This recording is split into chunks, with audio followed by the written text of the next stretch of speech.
call on Rachel Polin to talk. Rachel's son is held captive by Hamas.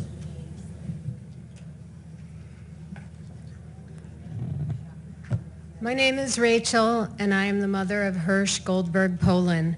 He's my eldest child and my only son.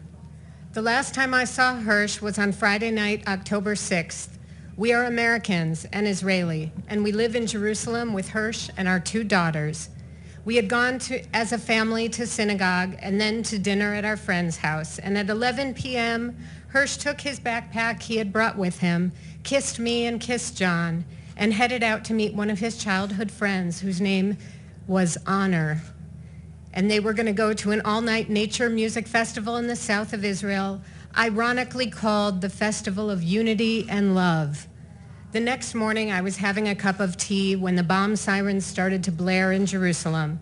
John had already left for synagogue. I quickly woke my 2 daughters, and we went into our bomb shelter in our apartment. After 10 minutes, we came out, and although normally I don't use my phone on the Jewish Sabbath, because it was an emergency, I turned on my phone to make sure that Hirsh and Honor were okay. That was at 8:20 Saturday morning. Immediately, 2 texts popped up on my screen from 8:11. The first text said, "I love you," and the second said, "I'm sorry." And I immediately knew something horrible was unfolding in my world. We came to find out what happened. When the massacre that ultimately killed close to 300 at that music festival and more than 1,400 people total, when that massacre began, Hirsh, Honor, and 27 others managed to escape to a roadside bomb shelter and hid inside. Hamas militants came to the doorway and began throwing in hand grenades, which all witnesses with whom we have spoken said that Honor managed to pick up 8 of them and throw them back out. But 3 of those hand grenades did get by and detonated inside. Next, Hamas fired into this small concrete room of 29 music lovers, an RPG, and then sprayed the room with machine gun fire. After a couple of moments of the dust settling, Hamas entered. Most of those young people were now dead. Some were alive and wounded and trapped under the dead bodies, so they pretended to be dead. It is from those witnesses that we know that Hirsh and 2 other young men were ordered to stand, and when Hirsh stood up, they all saw that his left arm had been blown off from the elbow. He had somehow managed to put on some sort of tourniquet or bandage and walked out with the other 2 young men. They were loaded onto a Hamas pickup truck and headed toward Gaza. Hirsh's last cell phone signal was found inside of Gaza at 10:25 in the morning on October 7th. And since then, we have been given a video showing Hirsh getting into that truck with a bloody stump where his left arm used to be. And that was 18 days ago. And since then, we know nothing. We have begged the Red Cross from all other international humanitarian aid organizations to find out if the hostages, who are from 33 different countries around the world, who were severely wounded like Hirsh, were they treated? The grandmothers, the babies, or 17-year-old Ruth Perez, who has myotonic dystrophy and was stolen from her wheelchair from the music festival without her feeding tube. But our pleas came to no avail. The Red Cross said they were at the border, but they were denied access into Gaza. So here I live in a different universe than all of you. You are right there.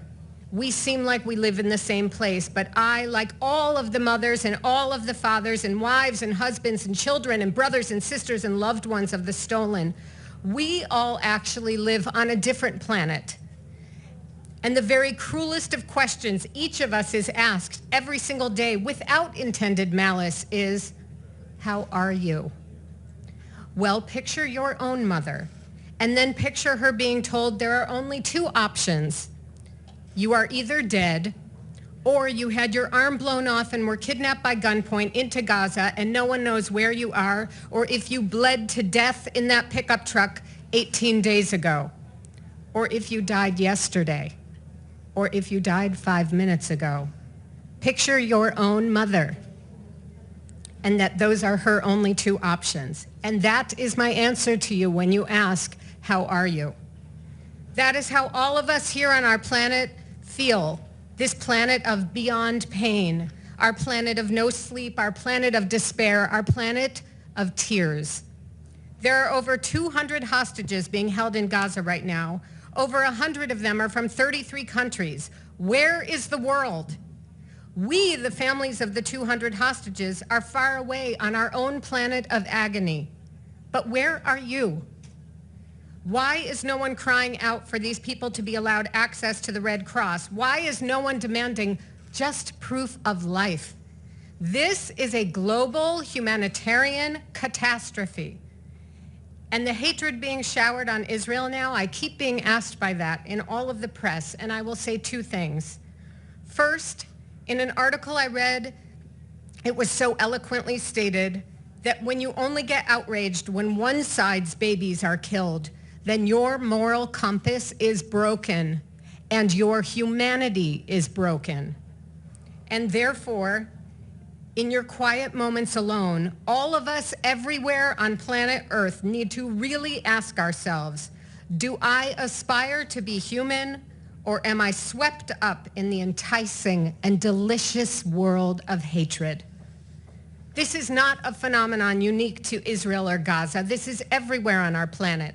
I understand that hatred of the other, whoever we decide that other is seductive, sensuous, and most importantly, it's easy. Hatred is easy.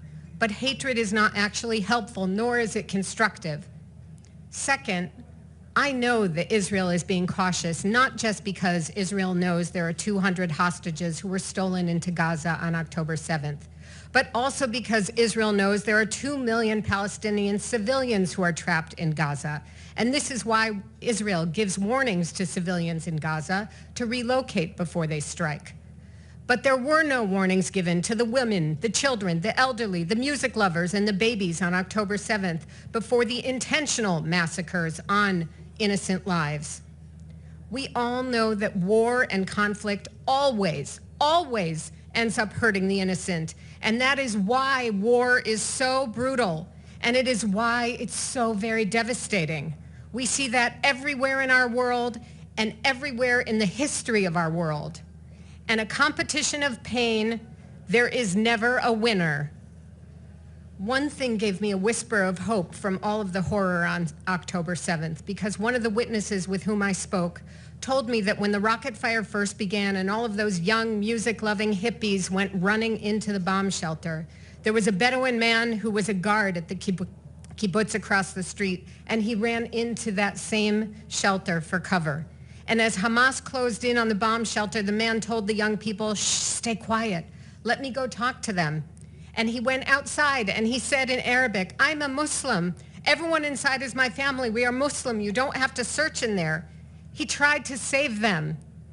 He could have just said, I'm a Muslim, and just saved himself. But he tried to do the right thing, even though it was terrifying, and even though it required unimaginable courage. He was brutally beaten, and the witnesses do not know what his fate was. But I take comfort for a fleeting moment, knowing that there was someone trying to do the right thing when everything in the universe had been turned upside down.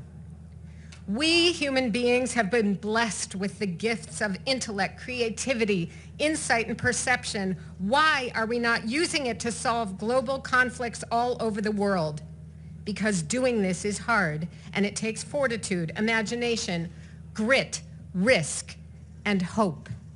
So instead, we opt for hatred, because hatred is so comfortable, so familiar, and so very, very easy. I implore world leaders, both seen and unseen, who have been working tirelessly to get all the hostages free.